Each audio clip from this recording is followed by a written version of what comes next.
Hello everyone, I'm Marla Jones, or as my brother Brandon would say, the first loser. And I am honored to be bestowed such an opportunity to speak on this fine occasion and be awarded with this extra homework assignment.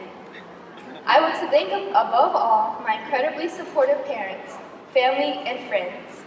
Thank you, Miss Dietrich, for always being patient and believing in us.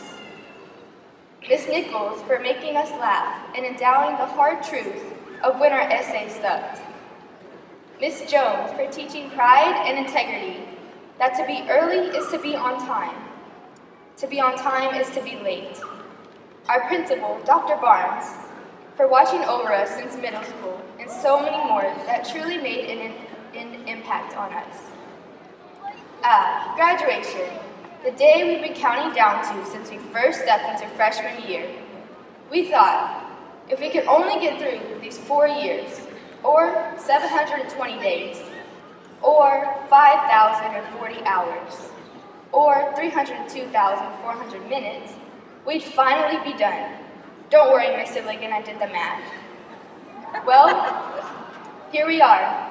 Congratulations. You should rejoice in your accomplishments and prosperity. But don't stop here. Woody from Toy Story reckoned, reach for the sky. But I advise you to take Buzz Lightyear's advice instead, to go infinity and beyond. Our lives are simply stories, a book placed on the shelves amongst billions of others. Some are thick, well-written, and dusty, while others completely blank and brand new.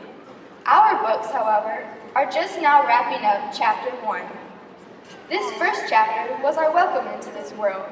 It contained our precious childhood memories of field trips and peanut butter and jelly sandwiches.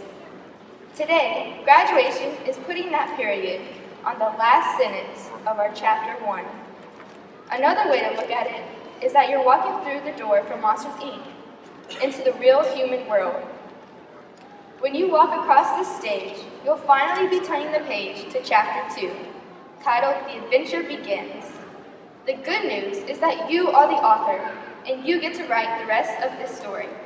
You're going to have hardships and grievances, but if you keep moving forward, or as Dory would say it, just keep swimming, you'll only grow stronger.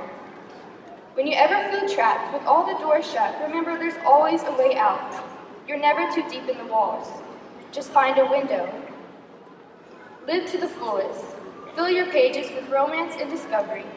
Write in as many experiences as possible. Do not waste time regretting or fearing failure. Make mistakes, change your mind, and then change your mind again because nothing is permanent. Be kind to your body and enjoy the little moments that sprinkle your way. I am proud to be part of this awesome class of 2019. You always showed kindness, positivity, and were always welcoming. Thanks for proving the stereotypical status quo portrayed in movies wrong. Instead of having multiple, we had one social group, the class of 2019. There wasn't the so-called popular kids, it was more of a family, and to me, family is everything. As I look out into this crowd, I see unlimited amount of potential. Look into the stands and to others around you, class. Every single person sitting here this morning sees something in you and believes you will do great things in your life. I challenge each of you to never stop being the best you. Be someone who leaves the world a little brighter. Walt Disney has inspired me. Don't ever be afraid to pursue a passionate dream. If there's anything that is in your heart, don't let it slip through your grasp or allow anyone to convince you to throw it away. No dream is too big or too foolish. Walt Disney once said, if you can dream it, you can do it. Laughter is timeless, imagination has no age, and dreams are forever. I say, stay young at heart. I love all of you all so very much, and wish you the best of luck. Thank you. See you at the reunion.